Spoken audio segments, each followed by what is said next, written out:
ಬಂದಿತು ಪದ್ಯ. ಆನೆ ಬಂದಿತ್ತು ಅನ್ನ ಆನೆ ಬಂದಿತ್ತು, ಹಬ್ಬನ ದಿನವೇ ಸುಬ್ಬನ ಒಂದೊಂದಾನೆ ಬಂದಿತ್ತು. ಅಪ್ಪನ ಕೊಟ್ಟ ತೆಂಗಿನಕಾಯಿ ಗುಳುಕ್ಕು ನಿಂಗಿತ್ತು, ಅಮ್ಮನ ಕೊಟ್ಟ ಬೆಲ್ಲದ ಉಂಡೆ ಗುಳುಮ್ಮಾಗಿತ್ತು.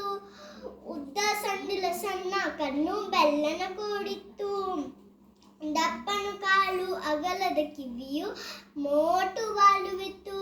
ಕಾಲಿಗೆ ಗೆಜ್ಜೆ ಕೊರಳಿಗೆ ಗಂಟೆ ಆನೆ ಬಂದಿತ್ತು, ಮೈಮೇಲೆ ಎಲ್ಲ ಚಿನ್ನದ ಬಟ್ಟೆ ಫಲ ಫಲ ಹೊಡೆದಿತ್ತು. ಹೆಜ್ಜೆ ಮೇಲೆ ಹೆಜ್ಜೆ ಇಟ್ಟು ಆನೆ ಬಂದಿತ್ತು, ನೀರಿಗಿಳಿದು ಸೊಂಡಿಲು ಬಡಿದು ಜಲಕ ಮಾಡಿತ್ತು. ಹೊಟ್ಟೆ ಗುಡಾನ ಕೇಳೋ ಜಾಣ ಆನೆ ಬಂದಿತ್ತು, ಕೆಳಕ್ಕೆ ಬಗ್ಗಿ ಸೊಂಡಿಲು ಎತ್ತು ಸಲಾಮು ಮಾಡಿತ್ತು.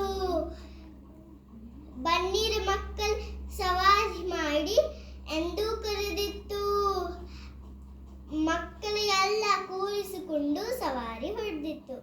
ಈ ಪದ್ಯ ಬರೆದರು ಬೆನ್ನರ್ವಡಿ ಸುಬ್ರಹ್ಮಣ್ಯ ಶರ್ಮಾ. Thank you.